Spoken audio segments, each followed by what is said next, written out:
finalement, tout commence par l'éducation. C'est par là que ça commence. On ne naît pas entrepreneur, on le devient. Et c'est important, je pense, de donner la chance à nos enfants, d'avoir envie d'entreprendre, de prendre des risques, de créer un métier qui n'existe pas encore pour eux, pour nos enfants, nos petits-enfants.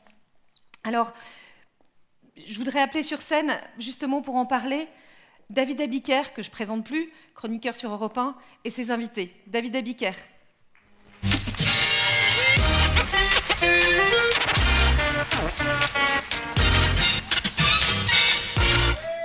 Allez, on s'installe. Bonjour à tous, on est ravis d'être avec vous. Il y en a un ou deux dans le panel qui flippent. Moi, par exemple. Mais je ne sais pas pourquoi, ils flippent. Alors, ils acceptent des invitations pour parler devant 800 personnes. Et puis ensuite, ils disent « je flippe, je flippe ». Ah, c'est vous qui flippez, Pascal. Oui, mais le sujet est tellement beau que je ne pouvais pas ne pas être là. Alors, c'est un sujet sur l'éducation numérique avec dedans esprit d'initiative, entrepreneuriat, tablette, nouvelles méthodologies. Chacun a son micro. Hop, Serge. Merci. Petit micro. Alice, voilà. Alors, je pense que la question de l'éducation est maintenant tranchée, puisque j'ai bien écouté Gilles Babinet. Il suffit qu'un Indien abandonne des mômes devant la télé ou devant un écran, se barre au cinéma avec sa femme, et puis le numérique fait le reste. On va pouvoir commencer à déculpabiliser. Mais au-delà de ça, quand même, je vais vous présenter nos invités. Ils vont vous parler donc de cette éducation dans le futur, au moment où le numérique bouleverse tout, fait perdre quelques repères aux profs que nous avons connus, qui sont un peu paumés, les parents d'élèves sont aussi paumés, et puis il y a des gens qui innovent, qui prennent des initiatives, chacun dans leur coin, et puis la femme digitale aujourd'hui les réunit, et c'est pas mal de mutualiser donc toutes ces connaissances. Alors pour parler avec nous de cette éducation dans le futur, il y a Flippette numéro 1, Pascal Giacchetto, directrice de la communication de l'Epitech, qui est une école qui se présente comme celle de l'innovation et de l'expertise informatique. En fait, vous ne flippez pas du tout. Non, bon, évidemment. Ça va beaucoup C'était mieux. Juste pour vous permettre d'avoir une introduction un peu intelligente et un peu drôle. Exactement. Bon, très bien.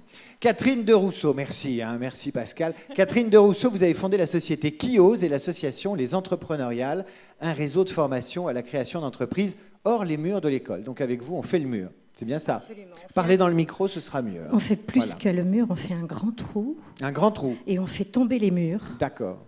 Et on va rassembler les jeunes. Et Binet, il avait déjà tout dit. On fait des trous dans les murs, puis on voit ce qui se passe. On en parlera tout à l'heure. On en parle tout à l'heure. Comme on dit en radio, vous restez avec nous, Merci. si tant est que vous tentiez de vous en aller. Alice Zaguri, à ma droite, vous avez créé un club de family pour entrepreneurs qui offre de l'éducation et des privilèges. Des privilèges. Vous rétablissez les privilèges, Alice, afin de se lancer dans les meilleures conditions dans l'aventure de la création d'entreprises. 93 startups vous font confiance aujourd'hui et vous détenez 1% du capital de chacune. Vous-même ou The Family ? The Family. D'accord, pas vous. Vous pourriez. Thierry Debarneau, vous êtes le cofondateur de DigiSchool, leader de l'éducation sur le digital, que vous résumez comme étant une école après l'école. C'est ça, Thierry ? Exact, et on est très content d'être là ce soir. J'ai vu un tweet passer, cet après-midi, pardon. J'ai vu un tweet passer tout à l'heure qui disait qu'il y avait très peu d'hommes dans la salle et que par contre ils étaient tous très souriants, et je confirme. C'est vrai, mais les hommes continuent à commettre l'erreur de ne pas venir à la femme digitale. Tant pis. L'année prochaine, ils auront peut-être compris que c'est quand même le meilleur spot pour apprendre des choses. Enfin, Philippe Ayat, vous avez fondé 100 000... C'est parce que j'ai dit spot, ça vous fait marrer. Vous avez fondé 100 000 entrepreneurs, une association qui envoie à l'école des chefs d'entreprise pour expliquer et donner envie aux jeunes de s'intéresser à la création d'entreprises. Et puis, vous venez de publier un roman. Vous m'avez dit, il faut le dire, parce que c'est un roman sur l'école de la vie. Parce qu'il n'y a pas que l'école des tablettes, l'école d'Internet, l'école du numérique. Ça s'appelle Momodéal. Et il y est question non pas donc d'école numérique, mais d'école de la vie. Alors, à tous les 5, merci d'être avec nous, merci d'inaugurer ce premier débat sur l'éducation demain. Chacun a sa sensibilité, vous avez bien vu que dans la façon dont j'ai présenté chacune et chacun, il y en a qui sont dans la formation des grands, il y en a qui pensent à la formation des plus petits, il y en a qui pensent à la formation des très très grands, des entrepreneurs, des gens qui ont déjà des idées très précises sur ce qu'ils veulent faire. Alors, je voulais vous demander à chacun, de manière à ce que la salle puisse vous connaître et puis qu'on rentre dans le vif du sujet, parce que sauter sur sa chaise comme ça en disant numérique, création d'entreprise, il faut en mettre à l'école, etc. Et puis on verra l'avenir en rose. Je ne suis pas sûr que c'est la meilleure façon de s'y prendre, mais plutôt vous demander ce que vous avez retenu chacun de vos études et de me dire ce que vous avez fait grosso modo à l'école sans en prendre 2 heures. Mais tiens Thierry, je commence avec vous. Qu'est-ce que vous retenez de votre formation, votre scolarité? Très vite. Moi, j'ai eu la chance d'avoir une formation assez atypique. J'ai commencé par une formation en université, où j'ai fait 2 ans, un DUT GEA, qui est une formation très généraliste sur la comptabilité, pas très sexy. Après, j'ai fait 1 année en licence pro en création d'entreprise, toujours en université, puis j'ai fini 2 ans en école de commerce privé. Ça vous a appris quoi? On s'en fout des diplômes, mais ça vous a appris quoi? Si, c'est important, parce que justement, ce que ça m'a appris, c'est que ce qui est très important, enfin, ce qui a fait que j'ai réussi à bien apprendre, c'est les différents types de formations. Une formation universitaire, puis une formation privée, et puis après une formation sur le tas, tout seul dans son coin, sur l'entrepreneuriat et sur le développement de sites web en l'occurrence. Et ce qui a fait la force, c'est justement la multiplicité des formations. Et on y reviendra après, c'est ce qu'on fait un peu nous aussi chez Dizzy School au final. Pascal, je vous pose la même question très vite. Alors moi, je ne vais pas vous dire ce que j'ai fait parce qu'on a bien compris qu'il ne fallait pas le dire. Je vais juste vous dire ce que j'en ai retenu. D'accord. J'en ai retenu une ouverture d'esprit, une envie d'apprendre des choses très différentes. J'en ai retenu aussi une envie de travailler avec les gens. Et pourtant, j'ai fait des études très classiques. Des études très classiques. Oui. Et vous en avez honte, vous ne voulez pas nous dire? Ah non, pas du tout, c'est vous qui vous y intéressez pas. Donc, non. Je fais vite. Hein? S'il en avait trop, il avait trop de diplômes. Donc moi, j'ai fait très vite. Moi, j'ai juste fait Sciences Po et j'ai un master de DESS Marketing Pub. Et j'ai appris à travailler quand j'ai commencé à travailler. Donc la seule chose que je regrette dans mes études, c'est de ne pas avoir été connectée plus tôt au monde de l'entreprise. Bon, on a un premier indice sur nos préoccupations du jour. J'aurais voulu apprendre à travailler mieux plutôt qu'ingurgiter plus. Exactement. Catherine. Je rejoins beaucoup ma partenaire. Vous êtes d'accord ensemble? Définitivement. Okay. Moi, j'ai appris l'esprit critique quand même, dans le cadre de l'université, car c'est l'université qui m'a formée, en sciences économiques, en 3e cycle, doctorat, en école européenne pour rentrer à la cause que j'avais à l'époque, c'était la cause européenne. Et vous en retenez quoi? Vous gardez quoi exactement? Ce que je garde, c'est d'ailleurs ce que je fais aujourd'hui, c'est que j'étais trop éloignée du monde de la vraie vie, que la relation entre les enseignants et la théorie et le monde pro était plus qu'un gap, c'était un gouffre. Les enseignants, ils ne connaissaient pas? Ils connaissaient pas, et vous non plus, donc? Dame, non. Et aussi, une autre chose qui a fait que j'ai créé, après ce dont on va parler tout à l'heure, c'est la fracture entre les grandes écoles et l'université.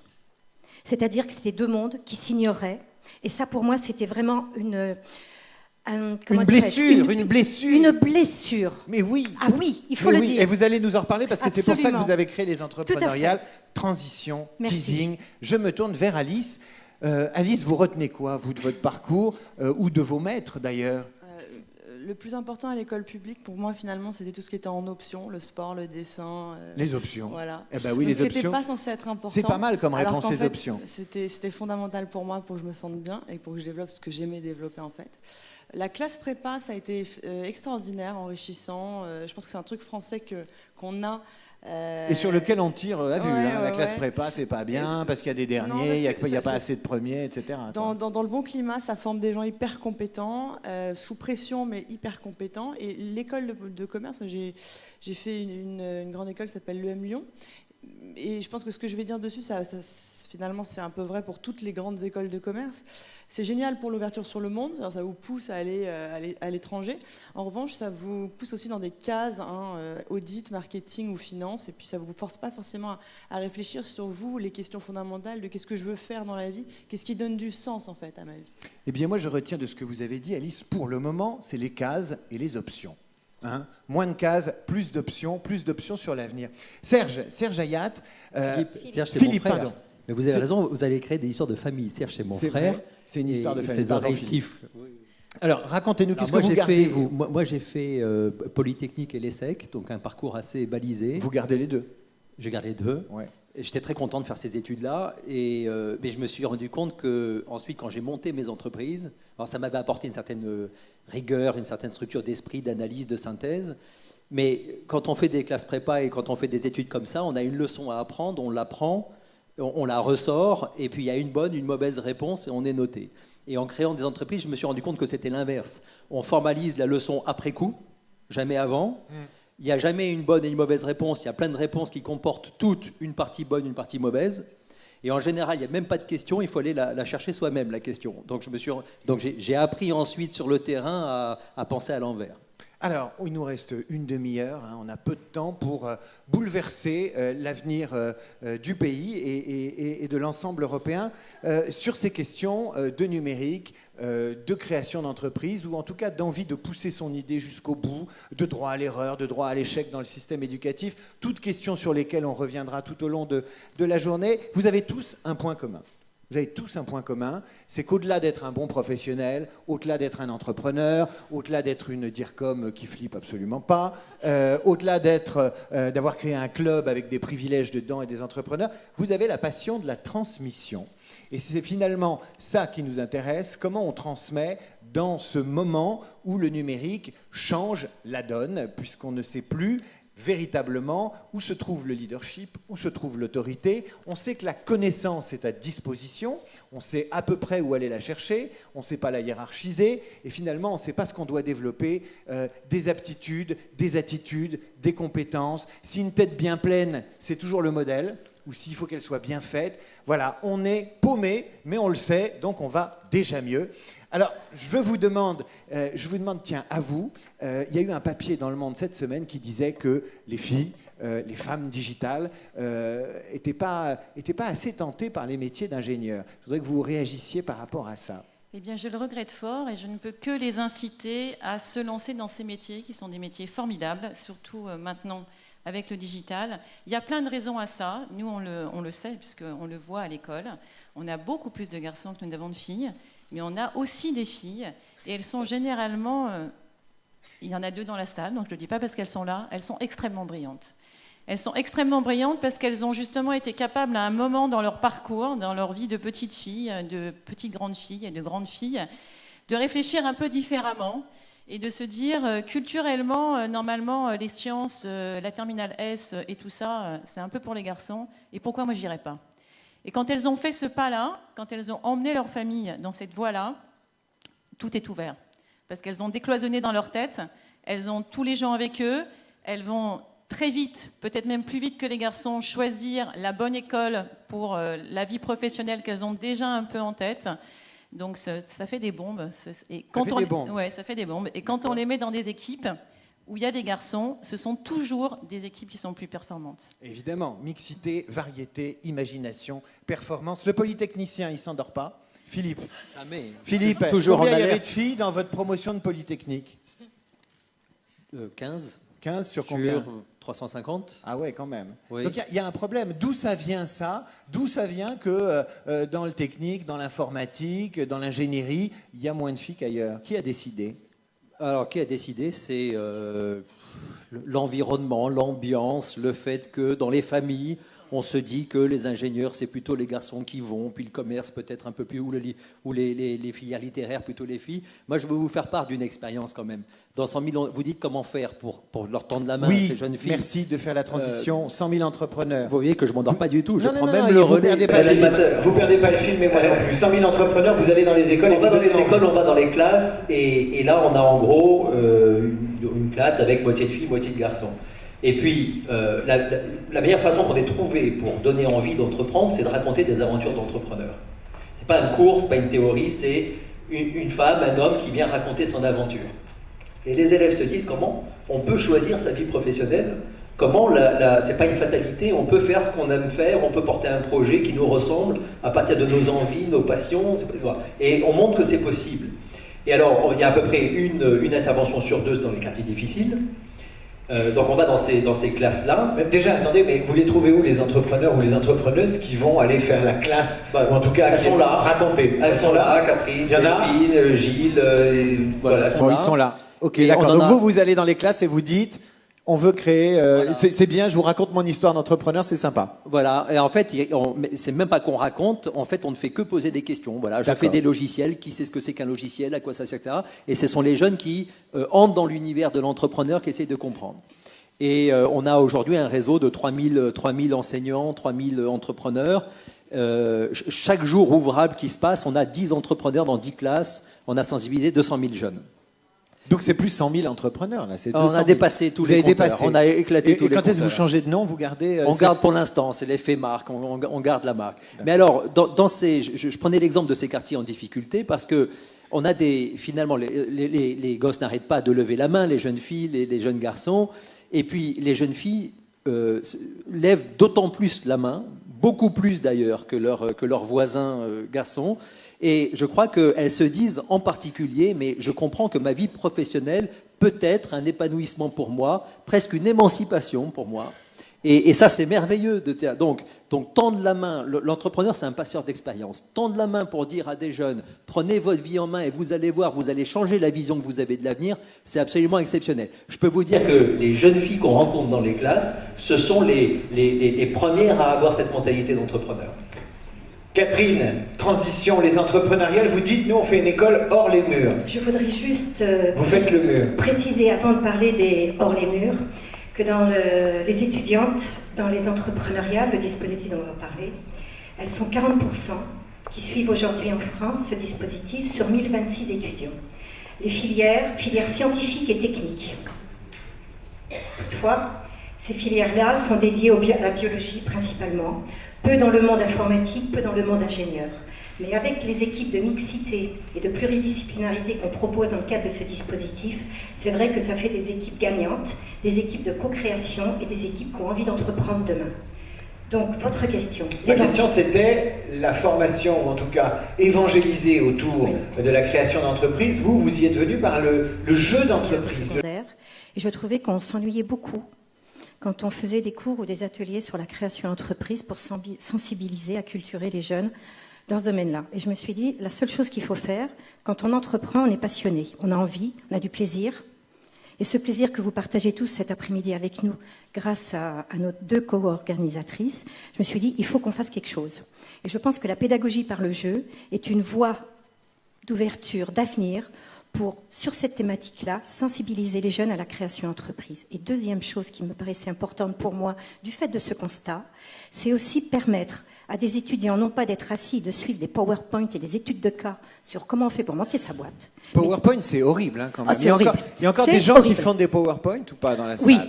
Oui, tout le monde fait C'est du vrai PPT. Et vous n'en pouvez plus. On en a marre du PPT. Vous n'en pouvez plus. Vous faites des PowerPoint pour donner l'impression aux autres que vous travaillez. Absolument. Ça ne sert à rien. Je partage. À bas PowerPoint. Ça suffit, c'est insupportable. Vous avez vu les gens qui présentent des PowerPoint? Ils regardent les écrans comme ça en parlant aux gens pour être sûr que leur slide, elle va arriver. C'est horrible. Continuez, madame. Pardon. Alors, du PPT, on est passé à l'action terrain. Et on s'est dit, il y a 10 ans, essayons d'imaginer ce que peut être demain la pédagogie de la création d'entreprise pour des têtes bien pleines, en justement évitant de faire ce que je viens de dire. Et donc, on s'est dit, qu'est-ce qu'on peut faire? Rappelez-vous, j'ai une frustration, c'est de décloisonner le monde des grandes écoles, des petites écoles et l'université, parce que moi-même, je suis issue de l'université.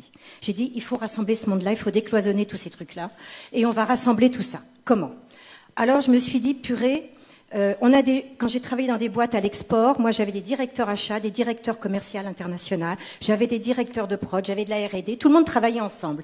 Pourquoi faire du vertical et pas faire du transverse pour apprendre à découvrir comment on fait pour monter une boîte? Et donc, j'ai ouvert la possibilité à tout étudiant qui est en formation initiale en France de s'associer en co-création et en équipe mixte et pluridisciplinaire, multidisciplinaire, et ça, c'est la force de demain. Et il y a 10 ans qu'on a monté ça, de les sortir de classe, de les sortir d'amphi et de travailler pendant 5 mois sur un concept qu'ils ont d'activité avec que des pros, des experts, entre guillemets, et des entrepreneurs de réseau Entreprendre. On est parti à 10 équipes à Nantes, parce que je suis basée à Nantes, c'est l'effet Côte-Ouest. On est parti à 10 équipes. Aujourd'hui, on a 1026 étudiants, on est sur 9 régions de France. Notre objectif, c'est de faire 5000 étudiants d'ici 5 ans qui suivent ce dispositif qui est gratuit. Et comment vous les perdez pas en route? Et comment vous les diplômez ou les... Parce qu'il y a toujours une déperdition. Les gens disent au début c'est super, puis à la fin ils se barrent. Non, parce que effectivement, on pourrait dire l'engagement il est moral. Il n'y a pas d'engagement financier, c'est gratuit pour l'étudiant. Mais ils ont envie. Les jeunes d'aujourd'hui en enseignement supérieur, et de plus en plus, car je le vois depuis 10 ans, il y a une forte envie de découvrir par l'action, par le faire, par le tâtonnement, par l'expérimentation, de le faire, mais pas seul, de le faire en équipe et avec d'autres. Et donc, ils se choisissent, ils se plaisent, ils se marient le temps des entrepreneuriales, on fait du speed dating, des tas de trucs comme ça. Et donc, pendant la durée du programme, en plus de leurs diplômes, ils font les entrepreneuriales. Juste une dernière question avant qu'on passe la parole à nos prie. camarades. Ils finissent dans quel état? En quoi ils sont mieux à l'arrivée qu'au Écoutez, départ? le 27 mars... Un exemple, donnez-moi un exemple. Ne m'en fumez pas. Hein. Je ne vous en fume pas, parce que d'abord, je ne fume pas. Donc, je ne vous en fumerai pas. Ils terminent comment? Au bout de 5 mois, ils sont avec nous, devant des jurys. Ils font une super soirée, une super fête. Là, on a 1000 personnes qui vont arriver à Nantes pour faire la fête des 10 ans du programme. Il y en a qui créent des boîtes derrière. Il y en a qui suivent leurs études, parce qu'ils sont tous en cursus. Il y en a qui vont intégrer ce dispositif pour valoriser qu'ils n'en ont plus peur pour monter leur boîte, que c'est possible demain pour eux, qui connaissent un réseau de pros qu'ils ont commencé à se constituer pour leur avenir professionnel. Et on les labellise avec un label qu'on est en train de finaliser aujourd'hui pour leur CV. Voilà ce qu'ils deviennent. Super. Thierry de Barneau, vous pouvez l'applaudir parce qu'il y a de la pêche. Hein. Thierry, alors Thierry, vous, on va chez les plus petits, mais DigiSchool, c'est un peu comme hors les murs, c'est-à-dire qu'on va faire autre chose après l'école académique, après le cursus classique, et vous vous êtes dit ça peut se faire sur des écrans, c'est bien ça? C'est exactement ça. On commence du collège jusqu'au premier emploi, donc c'est pas vraiment que les tout petits, hein, ça, on commence déjà depuis le collège. Et donc on crée des contenus et des services éducatifs sur l'ensemble des supports digitaux, c'est-à-dire sur des sites web, sur des apps sur smartphone, sur des apps sur tablette. Et la particularité, c'est que tout est gratuit. Donc on prend des profs, on les rémunère plus que par exemple Academia, pour ne pas les citer, et on prend leur contenu et on les met à disposition gratuite des jeunes. On casse les barrières d'accès à l'éducation. Alors comment vous vivez, c'est une question, et puis c'est pas parce que c'est gratuit que c'est mieux pédagogiquement. Alors comment vous êtes mieux pédagogiquement et comment vous faites passer des choses qui passent pas autrement? Comment on vit? On vit avec des écoles comme Epitech par exemple, qui vont acheter de la publicité pour présenter leur programme aux jeunes. Voilà, donc on vit avec de la publicité, mais très qualitative. Et après, au niveau pédagogique, nous, on reprend en fait des profs, hein, ce sont des profs qui font les contenus. On les diffuse sous différentes formes, des fiches de cours, des exercices, des quiz, des vidéos, des MOOC, toutes les formes éducatives possibles. Et on met à disposition ça gratuitement en suivant les programmes. Thierry, je vais vous demander de vous engager, ou en tout cas d'engager votre expertise devant tous les gens qui sont ici aujourd'hui, et de me dire qu'est-ce qui marche déjà dans le domaine numérique et qu'est-ce qui relève du gadget, à partir de votre expérience à vous, qui proposez ces contenus et ces supports de formation à des jeunes gens. Vous commencez déjà à sentir, je ne veux pas dire le marché, mais sentir votre clientèle, à quoi elle réagit, qu'est-ce qui la fait progresser et qu'est-ce qui ne marche pas? C'est assez simple en fait. Nous, on s'est développé depuis 8 ans. On a eu une explosion, littéralement une explosion l'année dernière sur le mobile. Et ça suit les usages. Aujourd'hui, les jeunes, qu'ils soient au collège ou qu'ils soient en formation supérieure, utilisent massivement leur mobile et leur tablette pour apprendre. Et donc nous, ce qu'on fait, c'est qu'on adapte simplement les contenus à l'utilisation mobile et tablette pour suivre leurs usages, et ça explose. Dans ces contenus, c'est quelle discipline? Toutes sans distinction. Sur le bac, un exemple chiffré, par exemple, le bac, la session, il y a 2 ans, on a sorti une application du bac par hasard. Cette application, elle a fait 10 000 téléchargements. L'année dernière, elle en a fait 300 000 téléchargements. Il y a 700 000 terminales en France. Une appli pour réviser son bac? Pour réviser son bac. Et alors sur son téléphone? Sur son téléphone, sur sa tablette, sur un site web, peu importe. Combien de temps ils restent en moyenne une fois qu'ils ont ouvert l'application où ils vont réviser le bac, par exemple? Alors sur mobile et sur tablette, il reste 8 minutes par session. 8 minutes par session. Et sur le web, il reste 2 minutes et demie par session. D'accord. Ce qui prouve que le mobile et la tablette révolutionnent totalement la façon d'apprendre. Ça correspond plus à leurs besoins, à des révisions dans le métro, à des révisions dans les bus ou dans la mobilité. Et du coup, ils révisent plus et ils apprennent plus. Non, je trouve qu'il a parfaitement raison. Il a raison? Vous l'avez dit. Je vais juste revenir sur un dernier truc. Quand on parle de digital, souvent on parle d'ingénieur. Mais le digital, en tout cas nous, comme est construit notre entreprise aujourd'hui chez DigiSchool, on a 40 personnes, 40 talents. Et dans ces 40 talents, on ne l'a pas fait exprès, mais on a la parité. C'est-à-dire la parité d'ingénieurs et de littéraires ou d'hommes et de femmes? Autant de femmes que d'hommes. Et ça, on ne l'a pas fait exprès. Et pourquoi est-ce qu'on a la parité alors qu'on est une entreprise de geeks? Parce que les ingénieurs, c'est qu'un seul métier dans le digital. On a des femmes ingénieures, on a 2 femmes ingénieures sur 16, donc oui, c'est sûr, on a beaucoup moins de femmes ingénieures que d'hommes pour l'instant. Par contre, sur tous les autres talents, c'est-à-dire sur le marketing, sur la gestion, sur l'aspect pédagogique, sur la communication, sur les forces de vente, on a plus de femmes que d'hommes. Et ça, je pense que c'est important de le préciser, à mon avis, dans la salle, c'est le cas aussi. Les femmes dans le digital ne font pas que des métiers d'ingénieur. Thierry, je vous demandais quelles sont les formules qui marchent. Vous me dites finalement par rapport à un écran Internet classique, la mobilité entraîne une adhésion plus forte à un programme pédagogique. C'est un premier enseignement. Un deuxième enseignement, une question, est-ce que les MOOC ça marche? Ou est-ce que voir en vidéo un gars qui vous fait les identités remarquables ou la poussée d'Archimède, est-ce que c'est mieux que de passer du temps avec lui, 1 heure de classe à 30 dans un espace? Les MOOC, c'est un sujet très vaste et Ouais. on pourrait échanger beaucoup dessus. Vous y croyez, vous, ou pas, aux MOOC? Nous, on On croit... n'est pas obligé de croire aux MOOC. Hein. Ouais, C'est justement, pas parce que tout le monde dit que les MOOC, c'est formidable, on n'est pas obligé. C'est ce que je vais dire. Ah. Nous, on croit que l'éducation sur le digital, c'est plein d'outils différents. Il y a les MOOC, il y a des vidéos, il y a des quiz, il y a des fiches leçons, il y a des applis, il y a plein de choses. Et demain, il y en aura encore plus. Les MOOC, c'est absolument génial parce que ça a permis de fédérer l'ensemble de l'opinion publique autour du fait que le digital changeait la manière d'apprendre, facilitait la manière d'apprendre, et que les MOOC sont un outil qui permettent de mettre ça en avant et de structurer la manière d'apprendre.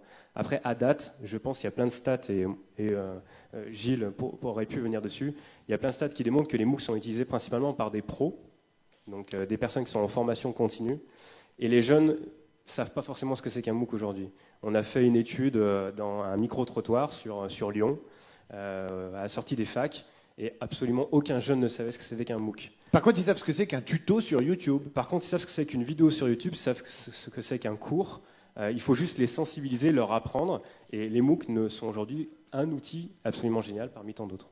Alice, alors vous avez entendu des méthodes, des expérimentations qui sont différentes. C'est-à-dire qu'on essaye des petites choses sur des populations réduites. On ne généralise pas, puisque c'est l'éducation nationale qui bosse, qui s'occupe du gros du boulot avec l'enseignement privé.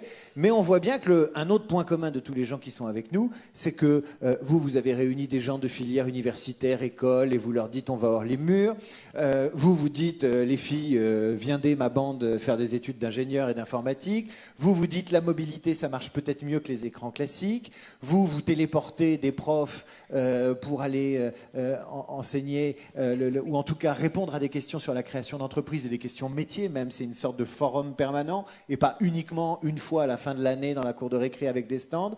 Et vous avez une méthodologie. Alors là, on est déjà avec des gens qui ont un bagage, qui ont parfois déjà créé une boîte. Vous les aidez et vous créez le climat qui fait que ça va être porteur, que le pain va lever.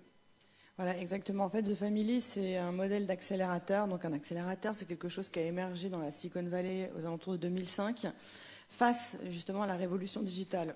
Voyant arriver cette masse de nouveaux ingénieurs hackers sur le marché, il y a beaucoup moins de barrières à l'entrée, j'ai plus besoin de lever des millions pour pouvoir lancer ma boîte. 5 000 $ aujourd'hui en moyenne pour lancer sa boîte, c'est ce dont on a besoin. Et ce qui compte finalement, c'est pas l'espace, c'est pas un bureau, mais c'est l'accès à un réseau et à de la méthode. Pardon Alice, quand vous dites qu'il faut 5 000 $ pour lancer sa boîte, ouais. On entend parler beaucoup de tours de table dans cette nouvelle économie. C'est autre chose. Et les factures, ensuite, ça, et les accéléré. clients. Et ça, il faut un client quand même pour lancer une Démarrer boîte. dans le digital, 5 000 $, ça veut dire quoi? Ça veut dire que pour passer de l'idée au produit, parce qu'aujourd'hui, il y a Facebook, que je peux, si mon produit est bon, si ma MVP, c'est-à-dire mon Minimum Viable Product, vraiment le truc clé qui répond à un problème est bon, je vais donc potentiellement pouvoir toucher les gens et qu'il y ait un effet de traction. Il n'y a plus de limite. Je ne suis pas obligée de payer une agence de pub pour faire des 4x3 avant que mon produit soit adopté. Je peux parler en direct. Donc il y a énormément en fait de barrières comme celle-ci. Là, je vous en ai cité qu'une, mais qui sont affaissées. C'est pour la deuxième étape ensuite. C'est pour l'accélération que j'ai besoin de lever des fonds. Et c'est là où il y a une course vis-à-vis de tous les compétiteurs qui sont au même niveau que moi, parce qu'on est dans un monde hyper compétitif, puisqu'il y a moins de barrières, il y a plus de gens. Donc, ce qui va notamment faire la différence, c'est ma capacité à accélérer vite. Et la notion d'argent est un levier fondamental là-dedans. Et donc, vous êtes devenu mère de family. Voilà. Alors, c'est quoi d'être mère de The Family? Je crois que c'est dans le Marais, c'est un appartement. Alors, on vient d'emménager dans 1200 mètres carrés à côté de Bastille. Donc, on vient de déménager. Mais à la base, ouais, notre quartier, c'est le Marais. C'est cette zone-là. Ouais, on avait choisi un peu un quartier historique à Paris parce qu'on voulait apporter une French touch à ce métier d'accélération. C'est-à-dire que c'est clairement un truc qu'on a un modèle d'éducation en fait à l'entrepreneuriat dont on s'est inspiré, qui vient de la Silicon Valley. Mais on s'est dit ça sert à rien de faire du copier-coller pur et dur parce qu'il y a des choses que nous Français on n'est pas capables de faire, le storytelling, etc., etc. Bon. Moi je tape à la porte de The Family. J'ai une idée, j'ai un projet. Vous faites quoi pour moi? Alors, et à quelles conditions je peux rester? Ok, il y a 2 options. La première, celle qu'on a créée d'emblée, c'est un accélérateur de start-up. Concrètement, ça veut dire quoi? On a reçu 2500 dossiers de start-up qui voulaient rentrer chez nous et on en a sélectionné 93. Elles ont accès à de l'éducation et des privilèges. Vous mettez quoi dans l'éducation? C'est des workshops tous les jours, absolument pas de mentoring. Alors là, c'est un truc important à The Family, c'est on ne croit pas au mentoring, on croit à l'outil, à la méthode, à donner en fait des trucs et astuces sur toutes les thématiques techniques dont nos entrepreneurs ont besoin. On essaie vraiment de sortir du paternalisme, d'un certain paternalisme français, où parce qu'il y a une intériorité, enfin parce qu'il y a de l'âge, parce qu'il y a de l'expérience, du coup on se croit, on va pouvoir expliquer à plus jeune que soi. Je crois que dans le monde du digital, pour la première fois, en fait, on est face à un truc qui est complètement déstabilisant, c'est que la nouvelle génération en sait plus que l'ancienne. Pourquoi? Parce que vous voulez dire qu'une jeune femme jeune peut expliquer un homme plus vieux qu'elle? Alors c'est pas tant une question. C'est incroyable. C'est incroyable. Répétez-le. C'est pas tant une question d'expliquer. C'est comment vous dire la radio, cette innovation, elle a mis 30 ans à atteindre 100 millions d'utilisateurs. WhatsApp a mis 3 ans à atteindre 500 millions d'utilisateurs. L'innovation va tellement plus vite qu'avant. Si vous voulez, c'est un peu comme la nouvelle génération par rapport à l'ancienne, c'est un peu comme ceux qui sont natifs d'une langue et ceux qui apprennent une langue étrangère. Vous pourrez toujours apprendre l'anglais. Maintenant, de là à pouvoir écrire un bouquin génial, super innovant en anglais, ça va être difficile. Et c'est un peu ça qui est en train de se passer en fait entre cette génération qui est née avec le digital par rapport à la génération qui est plus âgée, quoi. Alice, vous parliez de privilèges. C'est quoi les privilèges qu'ils ont, ceux qui rejoignent The Family? En gros, on agit un peu comme une conciergerie, c'est-à-dire qu'on va voir tous les service providers, donc les serveurs chez Amazon Web Services, tout ce qui t'offre des analytics sur tes données, enfin tous les services dont on a besoin quand on est une start-up, et on va les voir en disant voilà, moi j'ai 100 plus belles start-up de France. Donc si tu veux que toutes tes startups utilisent, toutes mes startups utilisent ton service, il va falloir faire un super bon prix. Et donc comme ça, on arrive à avoir des deals exceptionnels. Donc c'est comme si vous étiez patronne d'une écurie de Formule 1 ou de Formule 3, avec les cadors des cadors de la Formule 3, et vous allez voir des fournisseurs en disant tu vas me filer des pneus Goodyear et tu vas voir, ils seront bien utilisés. Voilà, donc ça c'est pour le truc classique, The Family, c'est ça, c'est un accélérateur. Maintenant, ce qui s'est passé, c'est que les workshops justement du midi qu'on filme, on les met en libre sur YouTube, et de plus en plus de gens nous ont envoyé des emails. Bonjour, j'aimerais pouvoir assister en vrai. Alors voilà, j'ai pas d'idée, j'ai pas d'équipe, mais je sens que je peux le faire. Je sens que moi aussi j'ai envie d'entreprendre. Et alors on s'est posé la question, on s'est dit est-ce qu'on l'ouvre ou pas? Non, ça doit rester exclusif. Alors on a voulu faire une expérience et on a lancé en fait une formation pour n'importe qui, sans sélection, ça s'appelle Coup d'État, avec un K. Prenez le pouvoir par le savoir. C'est une école, en fait, tous les samedis où on offre à n'importe qui, en fait, vraiment la possibilité de se lancer et d'être éduqué à l'entrepreneuriat. C'est de l'éducation à l'entrepreneuriat. Et alors, ce qui est génial, et là où vraiment, là où on a vraiment mis la gomme, c'est pour avoir des femmes. On voulait absolument des femmes, donc on a fait des concours avec Girls in Tech, beaucoup de papiers dans Business au féminin, etc. Et on a sorti un truc tout bête, c'est vous avez des enfants? Eh bien ça ne doit pas être un empêchement à monter sa boîte. Nous on s'occupe de la nounou, vous les ramenez, on les garde. Voilà, c'est une des choses qu'on a mis en place. Et on a 30% de nanas, ce qui en fait est 3 fois plus que... Comment vous évaluez vos résultats sur The Family et sur l'accélérateur? Comment vous considérez que vous aurez atteint votre objectif? Nous, honnêtement, enfin, j'espère, après on verra, on se voit sur 20 ans, enfin, on espère être là sur du long terme et on veut pouvoir accélérer en fait quelque chose qui, de toute façon, est en semence en France. C'est cette génération frustrée de gens qui arrivent sur le marché et en fait qui ne s'y retrouvent pas. Et si on peut l'aider à prendre le pouvoir, à monter des boîtes et à avoir les prochains Google qui viennent via The Family, elle est là la réussite. Là, il se passera quelque chose. Pascal, vous représentez une école d'informatique, donc c'est l'ordre. C'est le monde de l'ordre. Il y a une école, il y a des profs, il y a un planning, il y a un programme. Parce que vous connaissez pas il y a une Equity, rentrée. David. Bien évidemment, je ne connais pas assez. Comment on incube ou comment on se sert de tout cet environnement qui est en train de bouger avec des gens qui font de la formation, qui vont bouffer sur les terres du MBA, avec des gens qui font de la pédagogie alors qu'ils ne sont pas pédagogues avec un tampon dessus. Toute cette sauvagerie merveilleuse à côté du monde civilisé et ordonné de l'éducation. Alors déjà, il faudrait définir civilisé, mais c'est un autre sujet. Nous, on s'en sert en s'en servant, tout simplement. Moi, je suis particulièrement ravie de tout ce que j'ai entendu aujourd'hui. Ça ne va que dans le sens de ce qu'on raconte à nos étudiants, de la façon dont on les aide à acquérir des compétences, parce qu'il est bien question de compétences et pas uniquement de connaissances dans le monde d'aujourd'hui. Les têtes bien pleines, c'est plus la question. Il vaut mieux des têtes bien faites, il vaut mieux des gens qui ont et les savoirs techniques et le savoir-être, c'est-à-dire une façon d'être, une façon de se comporter, une adaptabilité au monde de l'entreprise, une adaptabilité au monde au sens large, une adaptabilité aux autres, une capacité à travailler ensemble, une capacité à se remettre en question, une capacité à aller chercher au bon endroit, chez nous et en dehors de chez nous, des gens qui ont des compétences qu'ils n'ont pas. C'est comme ça qu'on devient start-upper. Une start-up, une qui réussit aujourd'hui, c'est quoi? C'est quelqu'un qui fait de la tech. Nous, on forme les meilleurs. Mais ils savent qu'ils n'y arriveront pas tout seuls. Parce que pour réussir une start-up, et Alice m'arrêtera si je dis une bêtise, il faut aussi qu'elle soit viable financièrement. Donc il faut quelqu'un avec soi, avec le tech, qui va savoir faire un business plan. Et ça, on va plutôt le trouver dans une école de commerce. Et puis il faut aussi quelqu'un qui fasse un truc qui est joli.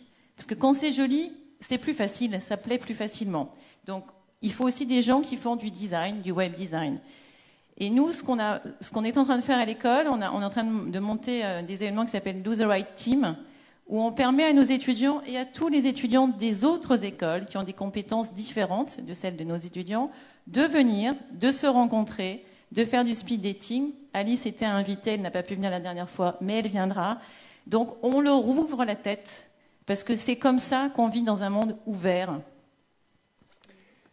Philippe, vous avez réagi comment quand vous avez vu à la rentrée cette école 42 ouverte par Xavier Niel avec des formes de pédagogie très particulières, un rapport à la sélection tout à fait particulier aussi? Comment vous interprétez ce type de signaux? Ce ne sont pas des signaux majeurs, mais des signaux faibles quand on voit une communauté éducative qui est en train de se réinventer quand même, parce que si vous suivez les canons de l'éducation nationale, on a la communauté des apprenants, on a la communauté des enseignants. Tout cela ne bouge plus depuis Jules Ferry. En même temps, ça bouge, c'est un bouillon de culture. Mais il y a des choses qui viennent en dehors de ce système-là. Comment vous, le polytechnicien, beau produit de la République, vous percevez tout ça? Je trouve que c'est une très très bonne initiative, l'école de Xavier Niel, et toutes les initiatives qui bousculent l'ordre établi, parce que le monde bouscule, donc il faut bousculer aussi tout le processus éducatif. En gros, aujourd'hui, on n'apprend plus à un élève à arriver vers un métier, il faut lui apprendre à inventer son métier. Alors oui, ce mot est très important dans la présentation de la table ronde. Ça veut dire quoi, inventer son métier? Vous pensez que demain, on devra tous inventer notre métier? Oui, parce qu'en fait, que vous entrepreniez ou que vous entriez dans une association, dans un grand groupe, vous allez être responsable d'un projet dans un monde qui bouge à toute vitesse. On peut prendre plein d'exemples. Par exemple, on prend certains métiers. Il y a certains métiers comme le marketing, le web marketing par exemple, où une vérité n'est plus vraie 6 mois plus tard. Il faut se réinventer tout le temps. Donc on va rentrer dans un système où il faut se former continuellement tout au long de sa vie, et il faut développer à l'école autre chose en plus que la simple excellence scolaire. L'esprit d'initiative, la curiosité, le travail en groupe, la mise en place d'initiatives, le travail collaboratif, monter une association, un club de sport. Et même à l'intérieur de programmes, et c'est là le grand enjeu à mon avis d'éducation nationale, il faut qu'on arrive à un stade où en maths on dira, voilà, on vous a exposé la théorie, maintenant à quoi ça sert? On calcule un prix de revient ensemble. Et on voit à quoi ça sert et comment on applique tout ça à vraiment des enjeux très concrets. Alors là, il faut faire une révolution à 180 degrés dans l'éducation nationale. Alors, je suis à la fois optimiste et un peu pessimiste. Pourquoi je suis optimiste? Parce que depuis 5-6 ans, il y a des plages qui ont été consacrées à autre chose que ce simple bagage scolaire tout au long de la scolarité entre la 6e et Bac plus 5. Donc, il y a de la place dans l'emploi du temps pour les chefs d'établissement qui ont envie d'impulser cet état d'esprit. Là où je suis un petit peu plus pessimiste, c'est que tout ça prend le temps de l'éducation nationale. Donc on est dans des cycles de 3 ans, 5 ans, 9 ans. Et pour arriver à faire changer les programmes ou à faire évoluer ces programmes, on est dans des cycles. C'est comme les beaux 3, 6, 9. Si on ne fait pas ça maintenant, bon, c'est reporté dans 3 ans, dans 6 ans, dans 9 ans. Et le monde n'attend pas. Donc toutes les initiatives qui permettront de bousculer ce petit ronronnement seront le bienvenu. Nous, on a trouvé un système, on rentre dans les classes. On est là où ça se passe. Et une fois qu'on rentre dans les classes, on donne le contenu qu'on veut, on apporte des livres, on met des vidéos en place, on dit aux élèves, allez voir telle vidéo une fois que vous serez rentrés chez vous, Et les etc. profs, vous vous en occupez un peu? Vous leur donnez du matériel pédagogique? On les forme avant de venir, obligatoirement. On les forme avant de venir et on est au cœur du système. Et ça me rend plutôt optimiste. Thierry? Oui, je voulais réagir parce que pour le coup, je suis assez d'accord avec ce discours-là. Maintenant, j'aimerais le tempérer un petit peu parce que je ne suis pas un très grand adepte du French bashing. Et on a eu la chance, il y a eu des lancements autour des MOOC qui ont été faits, qui ont beaucoup fait parler d'eux, Coursera, EDX, etc., les universités américaines. Et le ministère de l'Enseignement supérieur de la Recherche, mené par Mme Ferrazzo, a réagi hyper vite. Ils ont lancé l'initiative FUN, qui a le mérite d'exister, qui a été lancée très rapidement en 2 mois.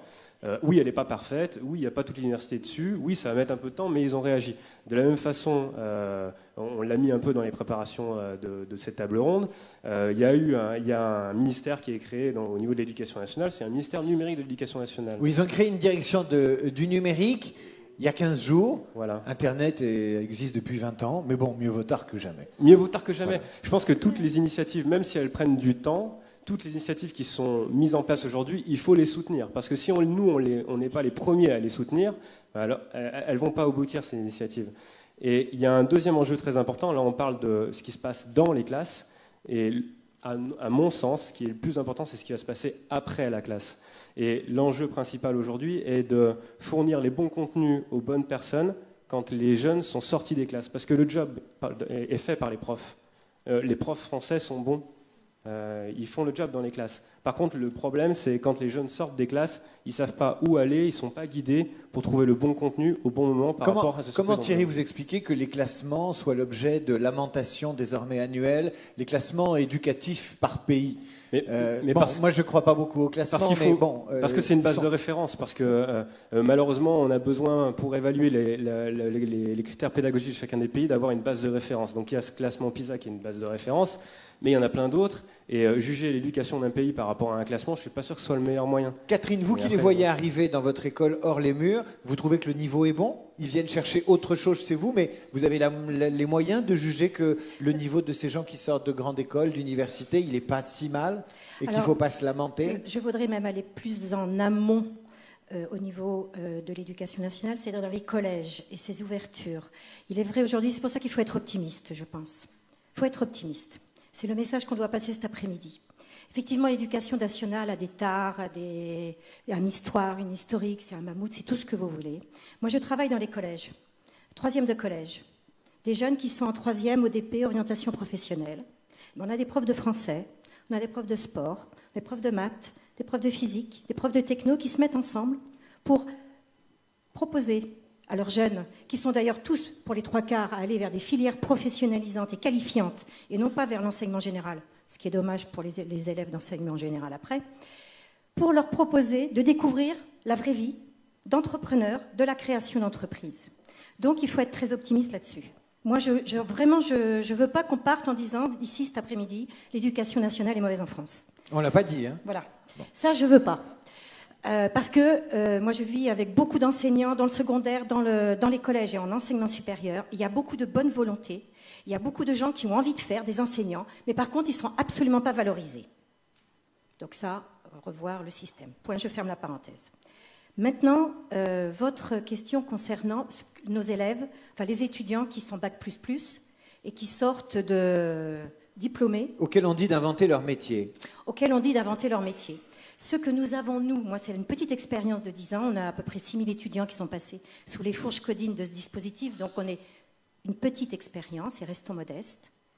La plupart intègrent la capacité d'entreprendre, soit dans le management en tant que salarié demain, et l'intègrent vraiment, intègrent le travail collaboratif, intègrent l'interculturalité, parce qu'aujourd'hui les jeunes qui sont diplômés voient global, et intègrent, pour certains, pourquoi pas, à aller dans le cadre d'opportunités ou d'envie vraiment profonde, de monter leur boîte. Ça, c'est vrai. Et ce dont ils ont besoin, ces étudiants-là, et notamment ceux qui viennent de filières universitaires, c'est d'avoir confiance en eux. C'est de découvrir qu'ils ont eux-mêmes des capacités d'entrepreneuriat. Et quand on arrive en Bac+5 ou en Bac+7, croyez-moi, ils sont entreprenants. Sauf qu'on ne leur a jamais dit. Voilà. Merci Catherine. Il nous reste 1 minute 17 pour achever de réformer l'éducation nationale dans ce pays, percuté par le numérique et l'urgence d'entreprendre et de bâtir une pépinière de PME qui feront les géants de demain face au reste du monde. Je pense qu'on a à peu près réussi, hein, il lui reste assez peu de choses à faire. Moi, je retiens de ce que vous avez dit, et je vais vous demander quand même un mot de conclusion, je vous donnerai le mien à la fin. Quel est le mot le plus important? Qu'est-ce que vous gardez, Thierry? Qu'est-ce qu'il faut, sur quoi faut-il mettre l'accent? Je vais prêcher pour ma paroisse. Le mot-clé? Le mot-clé, c'est le digital. Le digital révolutionne. Non, mais là, vous trichez, c'est le thème de la journée. Ah ouais. Non, je refuse ce mot, autre chose. Je suis désolé, non. C'est le mot des organisatrices, vous n'avez pas le droit au mot digital. Justement, c'est le bon mot. L'éducation va être révolutionnée grâce au digital, elle l'est déjà, comme le digital a révolutionné la musique, comme le digital a révolutionné le cinéma. On a tout pour réussir en France, pour accompagner cette révolution et utiliser le digital pour aller plus vite que les autres. Il faut juste en parler en positif, comme ça a été appelé tout à l'heure, le mettre en avant et du coup, ça fera effet boule de neige. Allez, je garde digital positif. Moi, j'en ai deux. Deux mots. La confiance et l'envie. Il faut que les jeunes y retrouvent confiance en eux et il faut arriver à ce qu'ils puissent avoir une idée assez précise des envies, des projets qu'ils veulent construire à partir de leurs envies. Quand ils ont la confiance et l'envie, ils pourront déplacer des montagnes. Alice. J'en ai 3, il en a 1, il en a 2. C'est l'inflation, voilà. on n'est pas arrivé. Hein. Diversité, radicalité, optimisme. C'est bien, c'est clair. Alors moi, je vais reprendre l'optimisme parce que comme je travaille avec des jeunes toute la journée, je ne peux être qu'optimiste. Ils sont formidables, tous ces jeunes gens. C'est vrai que c'est bien quand on est vieux comme moi d'être bluffé par des jeunes comme vous. Venez nous voir, vous allez voir, ils sont hyper intelligents, ils sont hyper mobiles, ils ont plutôt confiance en eux, il faut un tout petit peu les aider et hop, c'est parti. Donc moi, je pense qu'on est en train de construire avec eux, grâce à eux, un monde qui sera mieux que celui qu'on nous a légué. C'est incroyable, c'est beau ce que vous dites. Optimisme et confiance dans nos jeunes gens. Ça va être une phrase. Une phrase? Pour moi, et c'est quelque chose qui me tient très à cœur, c'est peut-être personnel, mais pour moi, l'éducation doit être un bien commun de l'humanité. Donc, il doit être gratuit. Et je pense que le digital peut être une réponse pour apporter cette gratuité. Gratuité, bien commun, digital. Moi, mon mot qui résume tout ça, c'est l'expérimentation. On a un problème en France, c'est que quand vous expérimentez, vous avez toujours 18 banderoles qui viennent dire « Non, ils vont le généraliser, ça va être horrible, les murs vont s'effondrer, etc. » Je pense qu'en fait, plus il y a d'expérimentation, plus on laisse les gens faire de la broderie et prendre des initiatives dans leur coin, plus ils se regroupent, plus ils se reniflent, plus ils voient ce qui marche, ils expérimentent et puis ensuite on peut généraliser. Ne diabolisons pas, nous les Français, avec notre esprit cartésien, nos traités qui nous permettent d'embrigader toute l'humanité dans un plan en 2 parties. Ne diabolisons pas l'expérimentation. Vive l'expérimentation, c'est comme ça qu'on fait l'expérience. Chers amis, merci. Thierry, Philippe, Alice, Pascal, Catherine. Vous pouvez applaudir la salle, ils ont été formidables. J'y vais ou pas? Merci David, merci à tous. Moi, j'aurais peut-être un mot qui m'a interloqué pendant cette... J'y vais ou pas?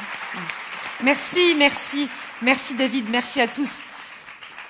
Moi, j'aurais peut-être un mot qui m'a interloqué pendant cette excellente table ronde, c'est prendre le pouvoir par le savoir, et que finalement, il n'y a pas qu'un chemin possible. Et le pouvoir par le savoir, et le savoir, il n'est peut-être pas justement dans les PowerPoint. Et que finit finalement la dictature des grandes écoles et des diplômes.